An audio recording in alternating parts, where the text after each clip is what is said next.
afternoon, Active in Redbourners. My name's Simon Barnes, and this is the second episode of Active in Redbourne Safe Cycling. You can look on Active in Redbourne to see last week, and last week's episode I spoke a little bit about me, which was boring. I wanted to say that I've been cycling in various guises for all my life really, apart from the first 10. So 63 years I've been involved with bike racing and strangely still love it. And last week I spoke about the bike mostly, about what the bike's called, the various components, how important they all are, and I'm happy for you to send any messages when you're reading this or afterwards and see if I can help. I mean, the first 3 episodes of Safe Cycling are about the bike, about you, and then about the environment, the roads and bikeways and what have you. But one thing I will say, repeating from last week, because I think it's well worth repeating, is that at the end of the 20th century, there was a poll to see the public what the best inventions in the 20th century were, and an overwhelming 59% voted for the bicycle as the most efficient and useful bit of invention, and it hasn't really changed much in all those years since it was invented. And only 6% voted for a computer, and only 4% for the internet. So I've no more to say about that matter. I'll leave it with you. Anyway, this week I'm going to be talking about you and maintenance on the bike. And that sort of thing. But first of all, I'm going to get straight into the thing that people get frustrated, including myself, more than anything else, is getting a puncture. And there is no, unless you're using solid tyres, which really don't give you a good ride, and they're not that safe to be honest. There is no tyre inner tube mechanism that doesn't get a puncture. We live in an area with flints, which are very sharp. We live in an area with lots of sharp thorns, which are going to puncture most tyres.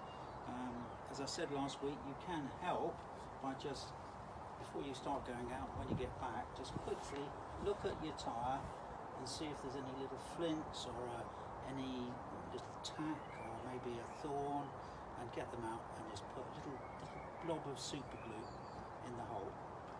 So that's always worth doing before you go, and I do it all the time because I like it. But you will get punctures, you've got to accept it, so you've got to be prepared how to change a puncture. And also you might well get a puncture while you're actually out on a ride. So we'll first of all we'll look at that. So this hasn't got a puncture, but I'm going to let the tyre down I'm going to take the tyre off as though it did have a puncture. Now what you need several things before you go out. You need a set of tyre levers, 3 tyre levers, and don't get cheap ones on the internet because they just bend, and they're going to bend. So these there, which I'll show you in a minute. You can get branded ones on the internet obviously, but don't get the cheapest ones because the plastic bends and you're putting a lot of leverage on there when you start using them. So you need 3. Don't always need 3, depends on the tyre, but get 3. You need some sort of pump. When you're at home, before you go out, one of these track pumps, as they're called, stand pumps, are by far the easiest way to pump a tyre up. But when you go out, probably a little item like this. It's a good thing. So tyre levers, and of course you need either a puncture outfit here, or you need to have a spare inner tube, which is the best thing to have. But you've got to make sure you've got the right size inner tube. Now, it's never very clear on here, but there is on the side of the tyre 2 dimensions, and this particular tyre here is 29 inches, and you would never find 26, 24, you would never find that dimension on the tyre. It's a black R, and this is 29, which is the diameter, and it's times 2, which is 2 centimetres.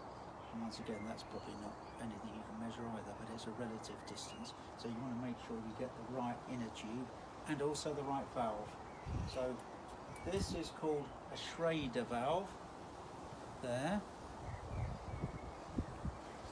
like on a car, and I'll just while my cameraman lady is showing you that, I will just show you the tube.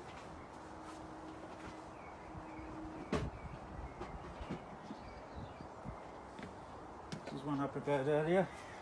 This is the other type, which is a Presta, and that has a little screw on it. That is for narrower, for lighter weight wheels. That's got a little screw in it, and you unscrew it and give it a little tickle, and that either lets the air out or enables you to pump it up. Presta valve, Schrader valve like a car tyre. Right, so because this is actually inflated, I'm just going to change the tyre. So I'll just let the air out of this.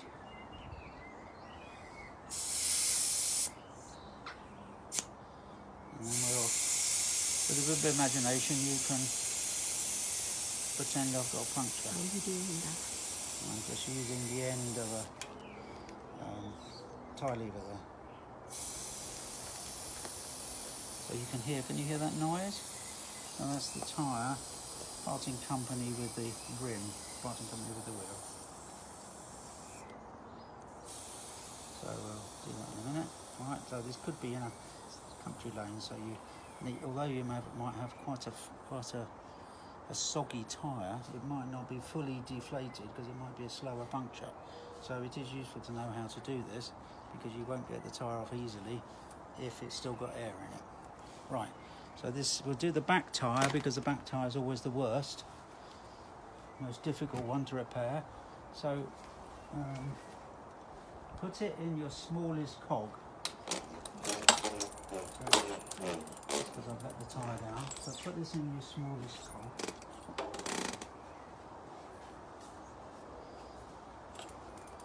Let's get the work stands moved. There we go.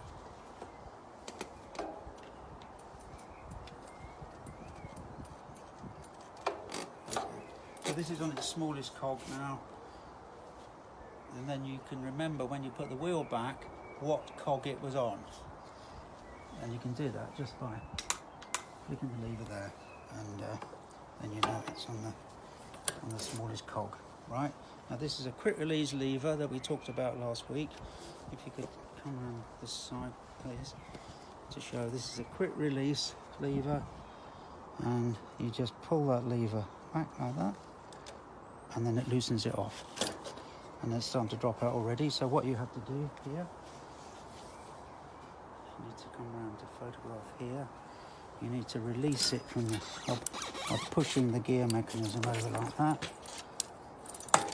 And it's always a good idea to perhaps take a cloth or a rag with you, so you can wipe your hands. So you can wipe your hands. Right. So first thing to do is to separate the tyre from the rim like that. Just go round. Sometimes, particularly if it's been on it for quite a while, it will. This is my little furry assistant here. Hello, Willie. You paying attention? Right. So depends on the tyre, and you may even come off without using a tie lever, but let's assume it doesn't. So start off with one tie lever and go the opposite side of the tyre to where the valve is, and put the tie lever in like that, and hook it onto a spoke. That's what that little hole is there. Hook it onto a spoke so it's not going to fly off. If you're out in the lanes, it might fly off into a hedge, and that's really annoying, or under a car that's passing.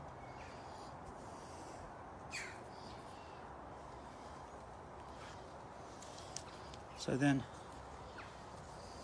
take the next one, not too far down, and put it in there, hook it under the bead of the tyre and go around, move it around, clip that on the spoke, and then put that one on there. There we go. So there you go, that falls out because the tyre's all loose now. And use this, turn that over so that it rubs around the rim and then all the way around there.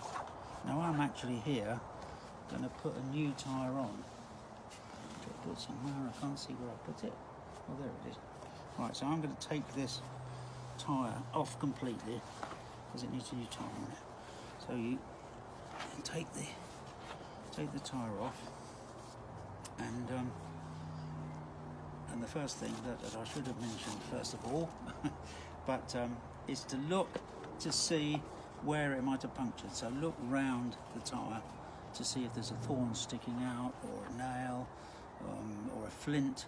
So you want to look round, and sometimes when the tyre's inflated and it's very solid, the tyre of the thorn will go in, and when you deflate it, the tyre will squash it up and sometimes push it in, so it's sometimes difficult to find. So put your fingers, but be careful here, because if it's a flint or a thorn, it can just give your finger a little nick. So just go around, feeling the inside of the tyre to see what might have caused it. And if you can't find it, pump the tyre up and look for where the air's coming out. You usually just feel it. If you're out on a ride and it's gone down while you're riding, it should be a reasonable sized hole. So before you take the tyre inner tube out, this is inner tube, before you take it out of the wheel, pump it up and just move around to see if you can feel the air coming, and then say, okay, well that's about here on the tyre, so look more closely on that spot. So turn it out, inside out like that. Think, well, where is that little blighter? And there are occasions when you can't find it, because it might be a thorn that's gone in, and perhaps you had to ride a little bit with it being flat and it broke off, the sharp bit broke off. So sometimes you can't find it. You can get a latex that you put in the inner tube, that when it's got a little hole on it, the latex is exposed to the air, and it should seal the hole, certainly for a while. Not terribly, they're very messy and they don't work terribly well, to be honest, but it might last you long enough to get home. So let's assume for the minute that you're gonna no, we won't assume that at all. It's a silly thing to assume. Let's assume that you found out where the little hole is. So if you're using a puncture outfit, oopsie daisy,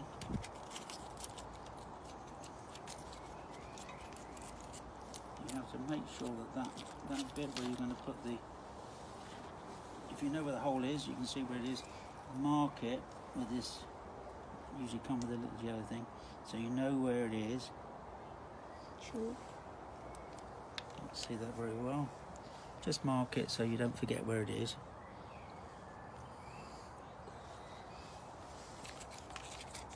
And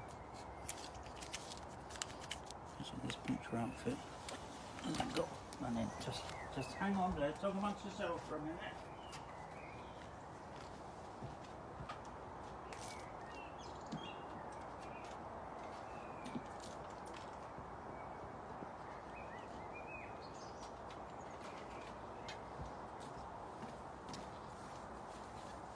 Well, that was a lovely cup of tea I had there. Right, so you've got, now as you see, I've had to find this, and now I've got to find out where this puncture is. So where's that yellow marker made? There it is. So come with a little bit of sandpaper to roughen up the area. Like that, make sure it's nice and clean. And it's easy now because it's dry and I'm not out in the lane. It's not muddy or dirty. So you put that on there. You get the glue.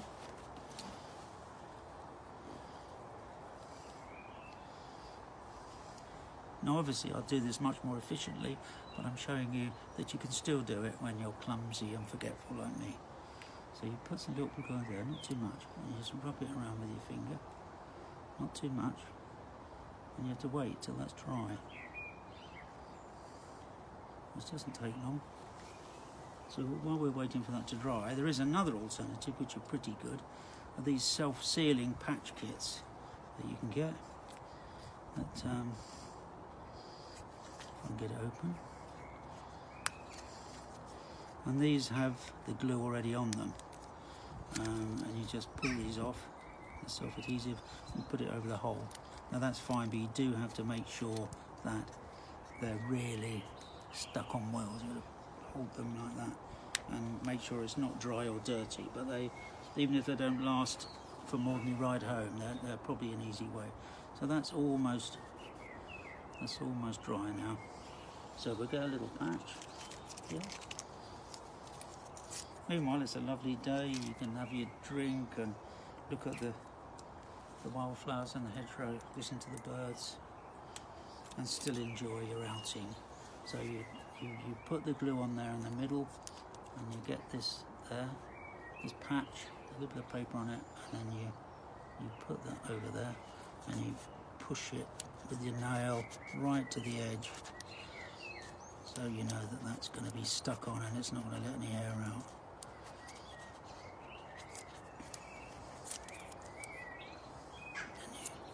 You wait a bit. You don't have to take this paper off, actually. It's not necessary to take it off.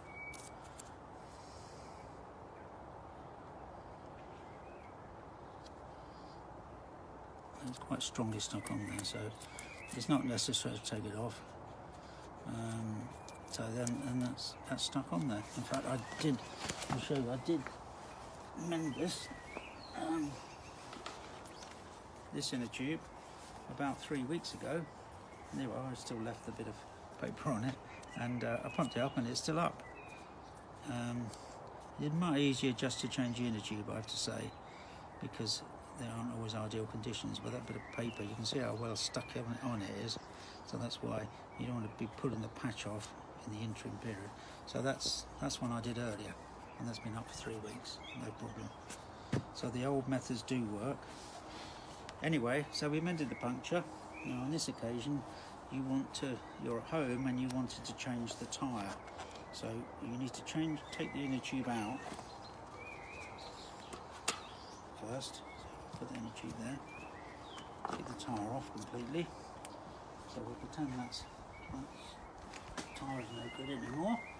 So this is the new tyre, and it's got some studs on it. Now you will find that most tyres have a direction arrow on them here. Some don't. It doesn't matter which way you put them on. But a lot of them have, what they do have, you can see it. Does that come out on the camera here? Maximum inflation, 4.5 to 6, or 4.5 bars. That's the maximum inflation, or 65 psi. That's the maximum. You can have it less. And this is the size, 29 by 2. It's always on the tyre somewhere. Usually bigger, that's 2, that's the width. Now I can't see any direction arrows, but I'll just look on the other side as well, just to check. Yes, it has. Look, that's the rotation there. That arrow, rotation. So that means you've got to put it so the tyre rolls that way. That's to do with the tread pattern. So this is the drive side with the chain on it, so it's going to roll that way. So let's have a look, see which way. So it's going to roll that way, it's going to roll that way. So just by chance, I have to have it the right way round.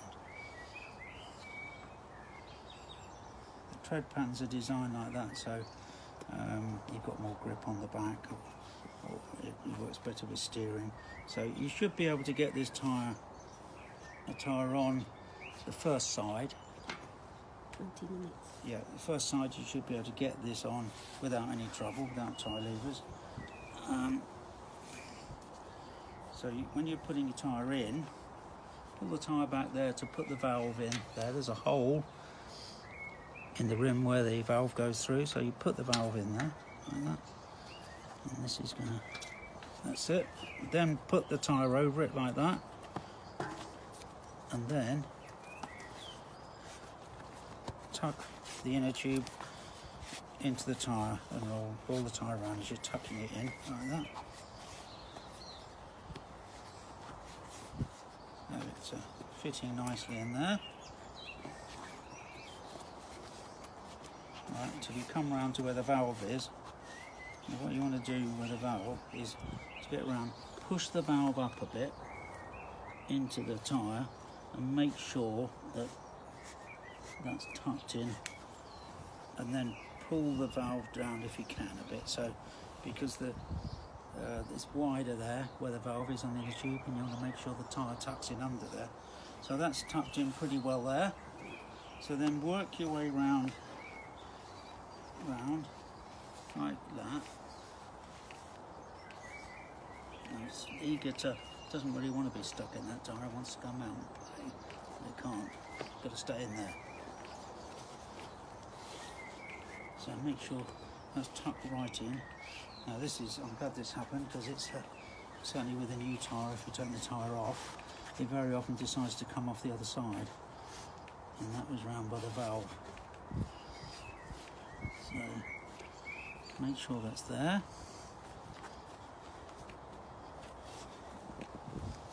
Now we go back to the side again.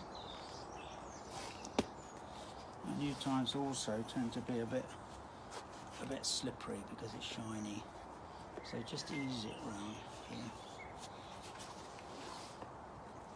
You don't really want to be using the tie levers till the last minute. I wouldn't have to use the tie levers, to be honest, but I'll show you just here. Now, you've got to be really careful when you're using this, that you don't pinch the inner tube. This tyre happens to be quite loose, but so many people change an inner tube or change a puncture, put the inner tube back, and it's still flat. And it's not a problem with the inner tube, it's almost certainly because you pinched the inner tube. So just very slowly move that there and just ease it on there. Don't force it, and just there. And you can, if you've got strong enough wrists, just roll that over there, but we'll assume you haven't and you can't. So let's pull that in there and just slide that around so you can feel that it's not impinging on the inner tube. And then if you push these back here like that, and get another lever, you should be able to just push that down like that.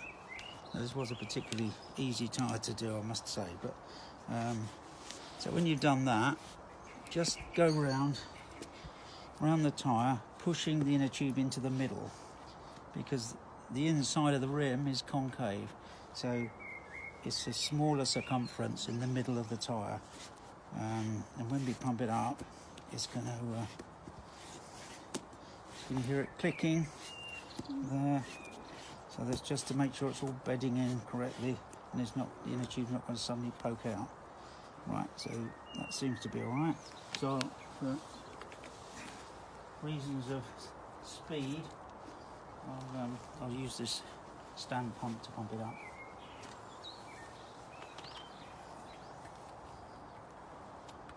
And you put these pumps on like that, and there'll be a locking mechanism to just lock it so it doesn't fly off. Right, so then we get pumping up. It's a good idea to put a bit of air in it first, and then take it off and just check that it's seated in properly like that. Sometimes it will make sure that it's sitting centrally as well, otherwise you could get it on the wheel, and when you look at the wheel the tyre's all wobbly. which could mean that the inner tube might pop out if it fancies a bit of sunshine. So that seems to be alright. So we'll fully inflate it to 65 psi, pounds per square inch. So let's do that. I can set this pump to 65. There's a little red arrow there.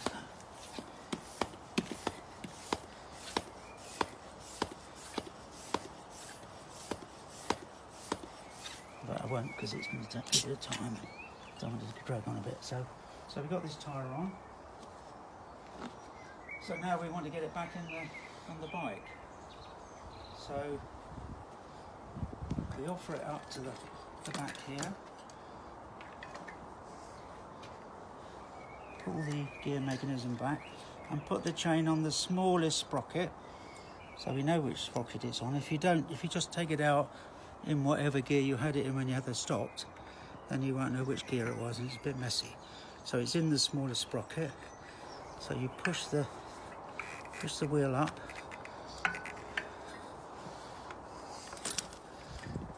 Push the wheel up so that the quick release. Otherwise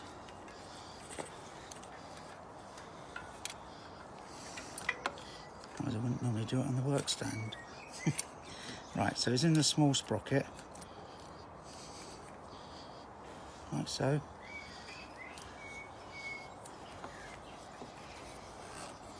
This is easier to do when you're standing up and not on the work stand.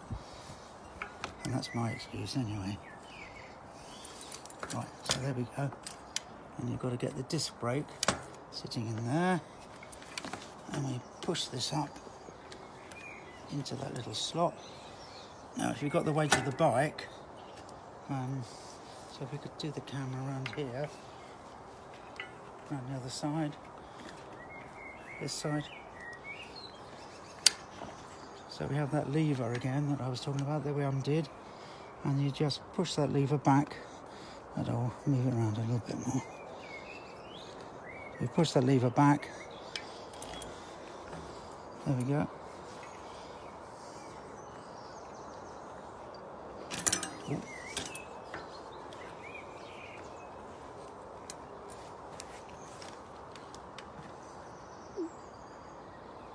There we go.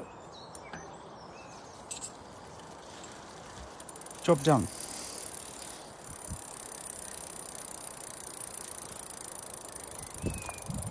So there we go, it's not rubbing on the frame, it's centralised, and just check that the gears are working still.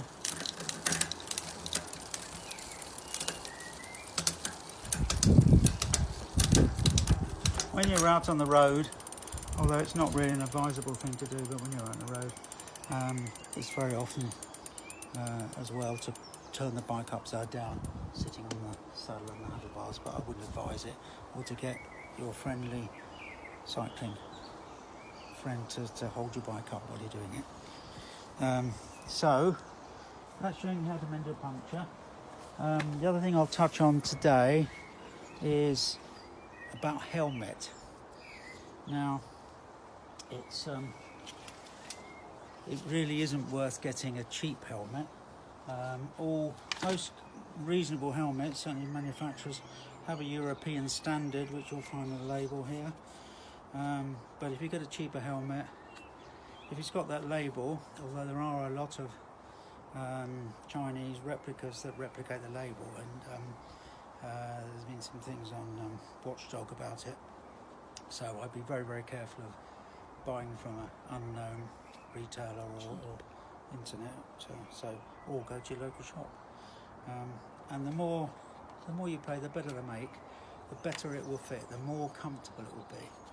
Now, I see a lot of people out on bikes and scooters as well, wearing a helmet like this, which is absolutely no good at all. If you come down, that goes straight off, and it's not a waste of a life potentially. So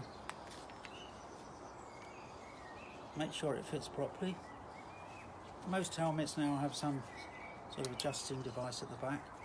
You put it on and you push that down in the nape of your neck, nice and comfortable, and just screw that up a little bit to stop it falling falling off. It'll just slide on my wig. And then these straps here, make sure they'll, and you don't want it too loose, because that will, you know, when you're moving around, you don't want to be uncomfortable with it moving around, but also you don't want to be too tight. So I'm a little bit of play like that is fine. Now these side bits have adjustment here. You can undo this and then move them. It's a bit difficult with this one, but you can undo that and then lengthen or shortening those straps. And you really need somebody else to do it for you, so they can see where it fits on your head. But it is pretty essential, and I'd say having a helmet has really saved maybe my life, or certainly severe injury. And because of that, I have a couple of helmets from racing accidents that hang in the shed, just to remind me that I need to wear it. This one here, you can see it's completely shattered over here. This connection just was broken off. You can see these marks where I skidded along the ground, and that would have been my head otherwise. So it really is. And these days, it's the way these vents are designed do keep you cool. And I really don't notice I've got a helmet on when I go out now, because the design has changed so much. So any advice, just email me or send a question on Facebook, or pop in the shop, or give me a ring. Just a couple of other bits that I'll say before I bring it to a close. Don't listen to music or anything else with earphones in. It's dangerous enough being out. I'm not saying that in a negative way, but you need to have all your senses around you. There might be a dog barking, there might be children running across, so you need to be aware all around you. Try and get some cycling shorts, because they are more comfortable. And wear bright clothing. And one of the things people say, oh, I've got an uncomfortable saddle, I want a spongier saddle. And it's in every case that I've come across where people have said that, it's because the saddle is too low. Now, if you imagine, you don't walk like that, do you? Because it's difficult and more painful to lift legs up. So you walk at the lowest point with your knees slightly bent, and that's how it should be on a bike. So at its lowest pedal point, when I'm on the saddle, because I'm not actually sitting in the saddle because I'll fall over, but at the lowest point you want a little bit of knee bend. That'll be much more comfortable, be able to get more power from your quads, and so you're not actually sitting on the saddle. If you can imagine, not that, I mean, I only imagine because it's never happened to me, but if you were sitting on a bar stool, I've seen people do it, it's quite comfortable. You're just leaning, you're just balancing on the bar stool, you're not sitting on it, and you bring the weight on your feet. And if you've got the weight on your feet, you're using gravity to help push the pedals down. So try, if you've got your knees bent quite a bit when you're riding like that, your saddle will be too high. And a little quick way to work it out is to line up your saddle height with your navel. There. It may be a little bit lower. Mine's a little bit lower than my navel. Might be because the saddle's dropped down or my navel's gone up, I don't know. But anyway, it's roughly where your navel is. And but if that's quite a bit higher than you're used to, don't put it all up in one go. Just put it up half an inch, and then if that was all right, put it up a bit more and a bit more. And when you get on the bike, lean the bike over to start riding, so you don't have to stand with both feet on the ground, and then you push off and then put your foot on the other pedal and ride straight into the shed. So I think that's, I won't go much more this week, but try and remember those little bits, and I'll get my notes ready for next week, and enjoy your cycling. But do just realise that there are many more cars and motorbikes and other cyclists on the road than there were, and the traffic's getting more now, so just be acutely aware. Just assume that every vehicle you meet is going to do something stupid. So happy cycling, safe cycling, you.